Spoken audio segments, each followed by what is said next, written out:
Ketegangan perdagangan antara Amerika Serikat dan China ternyata menguntungkan negara tetangga, yakni Malaysia. Malah China dan Amerika sememangnya mempunyai polisi pelaburan besar ke rantau ini dan Malaysia kekal objektif dalam menerima masuk pelaburan.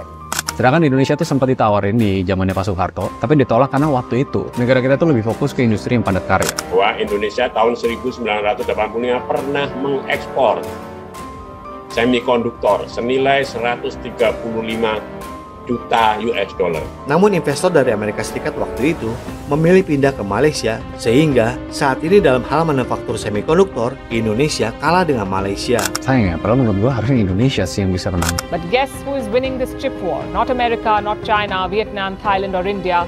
As of today, it's Malaysia.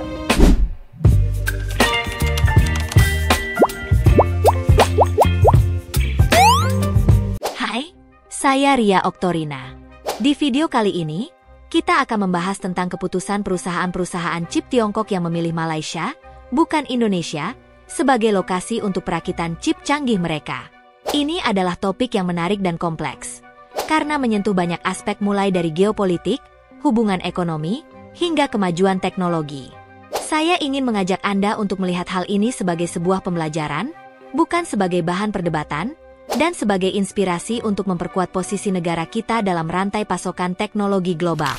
Bahwa Indonesia tahun 1985 pernah mengekspor semikonduktor senilai 135 juta US dollar. Namun investor dari Amerika Serikat waktu itu memilih pindah ke Malaysia sehingga saat ini dalam hal manufaktur semikonduktor, Indonesia kalah dengan Malaysia. Ini Amerika sama China kan lagi perang ya. Dan tahu nggak ada negara yang sebenarnya diuntungin, yaitu Malaysia. Sayang loh, padahal Indonesia harusnya diuntungin juga. Balik di zaman Soeharto, sebenarnya penawaran ini sempat datang ke kita juga. Dan jadi maksudnya perang, itu perang dagang. Dan sekarang seluruh dunia tuh lagi rebutan negara mana yang bisa nge-supply mereka chip-chip AI atau chip semikonduktor. Nah karena Amerika lagi susah dapat dari China, China juga lagi susah dapat dari Amerika. Hokinya, Malaysia di tahun 2023 tuh sempat narik investasi hampir 200 triliun rupiah dari Intel, Nvidia, dan lain-lain. Buat apa? Buat bikin pabrik semikonduktor di negara mereka. Ini yang invest semuanya perusahaan chip AI loh. Jadi, alhasil Malaysia tuh jadi negara yang nge-ekspor chip AI ke Amerika paling banyak. Kalahin Jepang dan teman-temannya. Balik lagi kenapa di Malaysia, kenapa nggak di Indo? Ya satu, Malaysia memang udah lebih advance kalau ngomong semikonduktor. Kedua, karena pernah dijajah Inggris, mereka semua lumayan fasih ngomong bahasa Inggris. Sedangkan Indonesia tuh sempat ditawarin di zamannya Pak Soeharto, tapi ditolak karena waktu itu negara kita tuh lebih fokus ke industri yang padat karya. Sayang ya, padahal menurut gua harusnya Indonesia sih yang bisa menang. Tapi ya sekarang siapapun yang dapat kuasa di chip AI menurut gue yang bakal dapat industri masa depan. Menurut kalian gimana? Ketegangan perdagangan antara Amerika Serikat dan China ternyata menguntungkan negara tetangga, yakni Malaysia.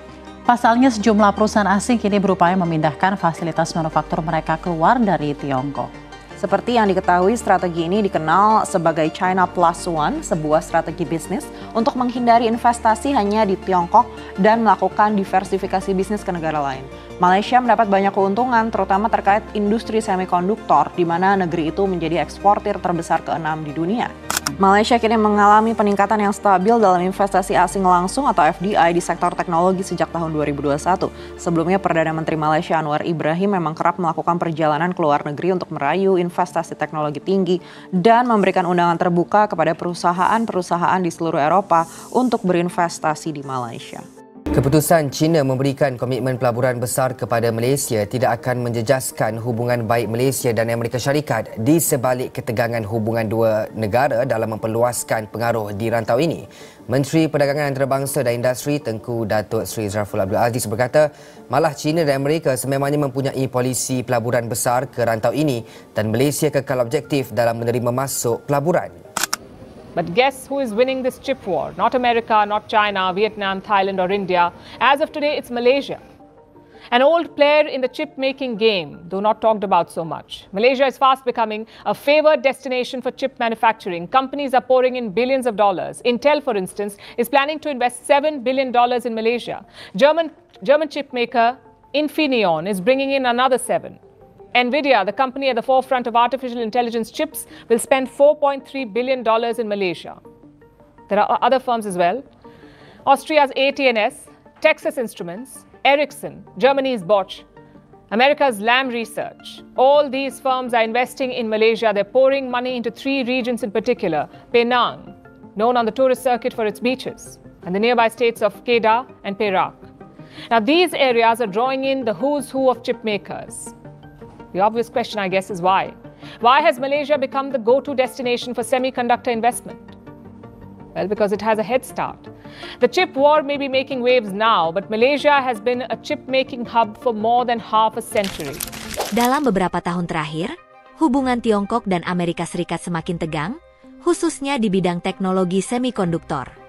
Amerika Serikat telah memberlakukan berbagai sanksi terhadap Tiongkok untuk membatasi akses mereka terhadap teknologi chip canggih yang dianggap penting, seperti unit pemrosesan grafis atau GPU. GPU ini sangat penting dalam pengembangan kecerdasan buatan, superkomputer, hingga aplikasi militer. Menyadari dampak besar dari sanksi tersebut, perusahaan-perusahaan semikonduktor di Tiongkok pun melakukan langkah strategis untuk tetap bisa beroperasi di tengah situasi yang penuh tantangan ini. Salah satu langkahnya adalah dengan memanfaatkan perusahaan-perusahaan di Malaysia sebagai mitra untuk merakit chip canggih mereka. Malaysia menjadi pilihan yang menarik bagi Tiongkok karena beberapa alasan penting. Selain memiliki hubungan diplomatik yang baik dengan Tiongkok, Malaysia juga dikenal memiliki ekosistem teknologi semikonduktor yang sudah matang dan tenaga kerja yang terampil. Kemampuan Malaysia dalam hal pengemasan, perakitan, dan pengujian chip memungkinkan perusahaan-perusahaan Tiongkok mengandalkan fasilitas di sana sebagai bagian dari strategi diversifikasi mereka. Dengan adanya ketegangan antara Tiongkok dan Amerika Serikat, perusahaan Tiongkok tidak hanya ingin melayani pasar domestik mereka, tetapi juga memperluas jaringan pasokan ke pasar internasional tanpa harus bergantung sepenuhnya pada rantai pasokan dalam negeri. Di masa lalu, Indonesia sebenarnya pernah memiliki industri semikonduktor yang cukup menjanjikan. Sekitar tahun 1985, Indonesia bahkan mampu mengekspor semikonduktor senilai lebih dari 130 juta dolar Amerika Serikat. Namun, sayangnya regulasi yang diberlakukan saat itu justru membuat investor berpindah ke Malaysia. Seiring waktu, Malaysia terus memperkuat infrastruktur industri semikonduktornya, sementara Indonesia tertinggal. Sekarang, Malaysia telah mampu menguasai 13% pasar global untuk pengemasan dan perakitan chip dan berambisi untuk meningkatkannya hingga 15% pada tahun 2030. Hal ini bukan hanya menunjukkan komitmen Malaysia dalam memajukan industri teknologinya, tetapi juga menjadi daya tarik besar bagi perusahaan-perusahaan asing, termasuk dari Tiongkok. Beberapa perusahaan besar dari Tiongkok kini mengumumkan rencana ekspansi mereka di Malaysia. Misalnya, perusahaan Exposion, yang dulunya pemasok Huawei, berencana bermitra dengan perusahaan Malaysia untuk produksi server GPU.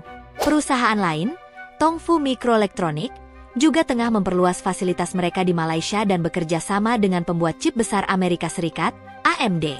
Satu hal yang perlu diperhatikan, meskipun Tiongkok menghadapi pembatasan dari Amerika Serikat, kerjasama ini tidak melibatkan pembuatan chip dari awal sehingga tidak bertentangan dengan sanksi yang berlaku. Langkah yang diambil Tiongkok ini tidak hanya membantu mereka mengatasi kendala geopolitik, tetapi juga menunjukkan pentingnya posisi Malaysia dalam rantai pasokan teknologi global. Beberapa perusahaan besar lainnya dari negara-negara besar seperti Amerika Serikat bahkan telah melakukan investasi besar di Malaysia. Termasuk Infineon yang akan memperluas pabrik mereka dengan investasi lebih dari 5 miliar dolar Amerika Serikat dan Intel yang akan membangun fasilitas pengemasan chip canggih dengan nilai investasi mencapai 7 miliar dolar Amerika Serikat. Sementara itu, Indonesia juga menunjukkan upaya untuk membangun kembali industri semikonduktor melalui beberapa kebijakan. Salah satunya adalah usulan untuk melarang ekspor silika, bahan penting dalam pembuatan chip, agar industri dalam negeri bisa berkembang. Ini adalah langkah yang baik untuk menciptakan industri yang mandiri dan memperkuat posisi Indonesia di bidang teknologi.